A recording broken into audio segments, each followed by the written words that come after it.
Hello friends, अस्सलाम वालेकुम and welcome to my channel. आज मैं एक नई वीडियो के साथ हाज़िर हुआ हूँ। आज की वीडियो में मैं आपको बताऊँगा कि आप कैंसर जैसी ख़तरनाक बीमारी से कैसे बच सकते हैं।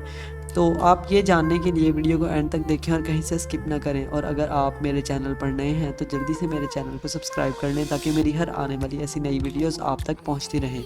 दोस्तों, अक्सर हमारे जिस्म में ख़तरनाक बीमारियों का हमें इस वक्त पता चलता है जब ये ख़तरनाक बीमारियों की शक्ल में हमारे सामने आ जाएं। इसके बाद पूरी तरह से ठीक होना भी हमारे लिए मुश्किल बात है, क्योंकि हम अपनी डेली रूटीन में बहुत सारी ऐसी चीज़ों को भी खा रहे हैं जो कि ऐसी बीमारियां पैदा करने की बुनियादी वजह हैं। लेकिन इस बात से बहुत कम लोग ही वाकिफ़ हैं कि ऐसी बहुत सी चीज़ें हैं जिनको खाने से हमारी बॉडी में छोटी से छोटी या बड़ी से बड़ी यानी कैंसर जैसी बीमारियां पैदा होने के ख़तरात भी बढ़ जाते हैं। ये बात तो हम सब ही जानते हैं कि हमारे हेल्दी लाइफस्टाइल के लिए हमारे खाने पीने की आदत ही बुनियादी किरदार अदा करती हैं, क्योंकि हम रोज़ाना कुछ ना कुछ ऐसी चीज़ें खाते हैं जिनमें कार्सिनोजेनिक कंपाउंड्स पाए जाते हैं जो कि कैंसर की बीमारी को दावत देते हैं। आज की इस वीडियो में हम आपको चंद ऐसे ही फूड्स के बारे में बताने जा रहे हैं जो कि आपकी बॉडी में कैंसर पैदा करने की वजह बन सकते हैं। पहले नंबर पर बात करते हैं माइक्रोवेव पॉपकॉर्न्स की।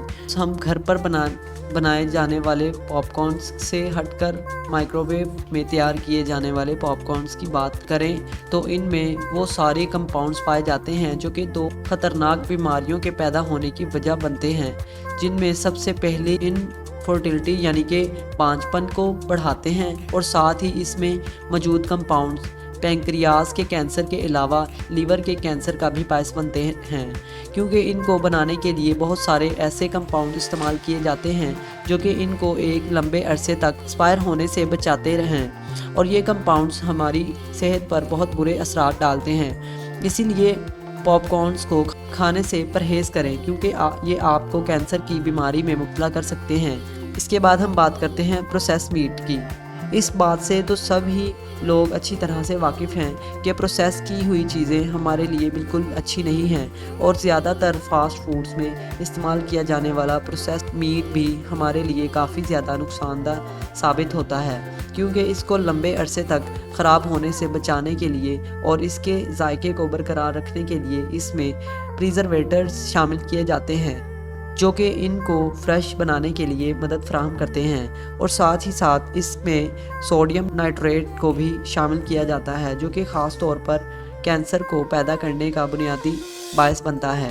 रिफाइंड शुगर, चीनी को बनाने के लिए इसको अलग अलग मशीनों में प्रोसेस किया जाता है। इसके अलावा इसके कलर को वाइट रखने के लिए इसमें अलग अलग केमिकल्स भी शामिल किए जाते हैं, जिनकी वजह से चीनी के अंदर पाए जाने वाले तमाम तर मिनरल्स ज़ाया हो जाते हैं, और इसमें सिर्फ़ और सिर्फ केमिकल्स की मकदार ही बाकी रह जाती है जो कि फौरी तौर पर हमारी बॉडी में जाते ही इंसुलिन लेवल को कम कर देती है, और साथ ही इसमें पाया जाने वाला हाई फ्रुक्टोज कैंसर सेल्स को भी पैदा करता है। अगर आप कैंसर से बचे रहना चाहते हैं तो शुगर अल्टरनेटिव्स का इस्तेमाल ज़्यादा करें। इसके बाद हम बात करते हैं सोडा एंड कार्बोनेटिव ड्रिंक्स की। हाल ही में अमेरिका जनरल न्यूट्रिशन के मुताबिक की जाने वाली स्टडी से ये बात सामने आई है कि ऐसे लोग जो कि सोडा और कार्बोनेटिव ड्रिंक्स का ज़्यादा इस्तेमाल करते हैं, ऐसे लोगों को हार्ट अटैक और डायबिटीज़ के साथ ही कैंसर की बीमारी पैदा होने के चांसेस भी बढ़ जाते हैं। इसलिए हमें चाहिए कि हम सोडा और ऐसी दूसरी ड्रिंक से दूर रहें।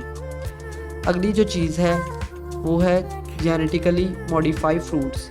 जैसे कि हम सब जानते हैं कि आजकल हम कोई भी सब्ज़ी या फल किसी भी मौसम में खा सकते हैं। जदीद टेक्नोलॉजी और केमिकल्स की बदौलत जो सब्ज़ी या फल कुदरती तौर पर 6 माह में तैयार होते थे, वो आजकल सिर्फ 2 माह में ही तैयार हो जाते हैं। लेकिन इनके इस्तेमाल से हम कैंसर जैसी बीमारियों का शिकार हो सकते हैं। इसलिए हमें चाहिए कि हर मुमकिन हद तक ऐसी खुराक से अवॉइड करें ताकि हम अपने आप को कैंसर जैसी बीमारी से बचा सकें। दोस्तों, अब आपको मालूम हो गया कि आप किन फूड्स को अवॉइड करके कैंसर जैसी ख़तरनाक बीमारी से बच सकते हैं। तो इसीलिए अब आप इन फूड्स को इस्तेमाल ना करें और ऐसी जैसे कोई और फूड्स भी हैं जिनको आप अवॉइड करके बहुत सी ख़तरनाक बीमारियों से बच सकते हैं। इसी के साथ हमारी वीडियो इख्तिताम की तरफ चलती है। अगर आपको हमारी आज की ये वीडियो अच्छी लगी तो इसे लाइक करें और ऐसी वीडियोस देखते रहने के लिए हमारे चैनल को सब्सक्राइब करें। फिर मिलेंगे एक नई वीडियो के साथ, तब तक के लिए खुदा हाफिज़।